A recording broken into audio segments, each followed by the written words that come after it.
Kapsul ini dibawakan khas oleh Sirajem Malaysia.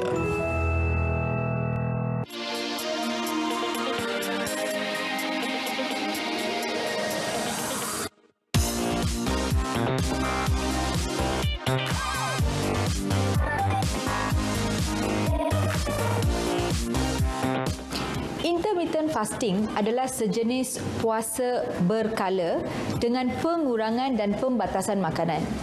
Biasanya puasa untuk 14 hingga 16 jam dan makan untuk 8 hingga 10 jam.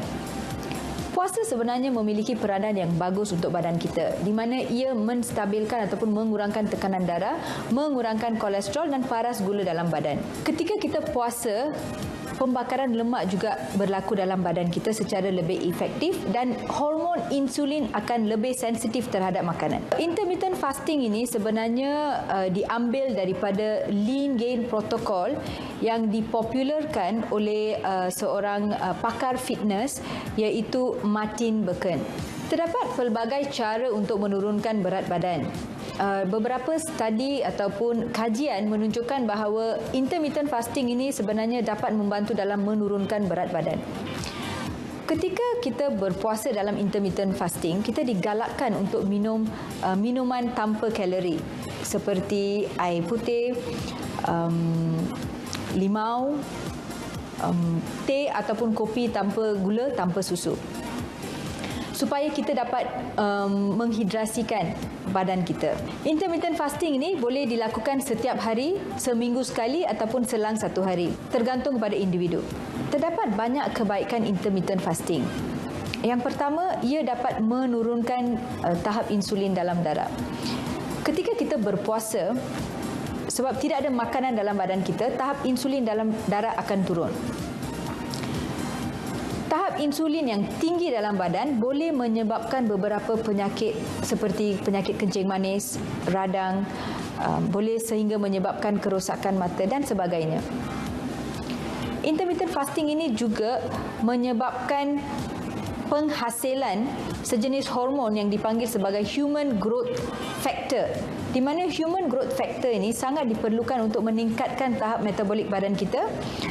Ia membantu dalam pengurangan berat badan dan pembakaran lemak. Salah satu kebaikan human growth hormone juga, ia menyebabkan anti penuaan. So sekiranya mahu nampak cantik, nampak lebih muda, berpuasa ini sangat membantu. Ia juga boleh meningkatkan kadar metabolisme badan. Bagi pesakit-pesakit ataupun bagi seseorang yang telah didiagnos sebagai pre-diabetic, that means sebelum kita mendapat kencing manis, tahap gula tinggi dalam badan kita, maka intermittent fasting ini dapat menurunkan tahap gula dalam badan. Ia juga dapat menurunkan kolesterol dalam darah kita. Intermittent fasting ini juga menyebabkan penurunan oxidative stress, iaitu radikal-radikal bebas dalam badan kita. Sekiranya kita mempunyai banyak radikal bebas, ia boleh mengubah DNA badan dan menyebabkan penyakit seperti kanser. Ia juga memperbarui sel-sel otak supaya daya ingatan kita lebih bagus. Walaupun terdapat banyak kebaikan intermittent fasting ini, namun ada beberapa kesan sampingan daripada intermittent fasting seperti sakit kepala, dehidrasi dan juga boleh menyebabkan kekurangan tenaga. Intermittent fasting ini juga tidak sesuai untuk seseorang yang menghidap penyakit kronik seperti kencing manis kronik yang menggunakan insulin injection, di mana mereka tidak digalakkan untuk berpuasa. Ada ubat yang harus diambil setelah makan. Juga tidak sesuai untuk pesakit gastrik, di mana mereka diperlukan untuk makan makanan sedikit tapi kerap setiap 4 jam. Juga tidak sesuai untuk penghidap anemia, di mana tahap kandungan hemoglobin dalam darah kurang. Apa jenis diet pun tidak digalakkan untuk dilakukan untuk jangka waktu yang lama, kerana ia boleh menurunkan tahap nutrisi dalam badan kita.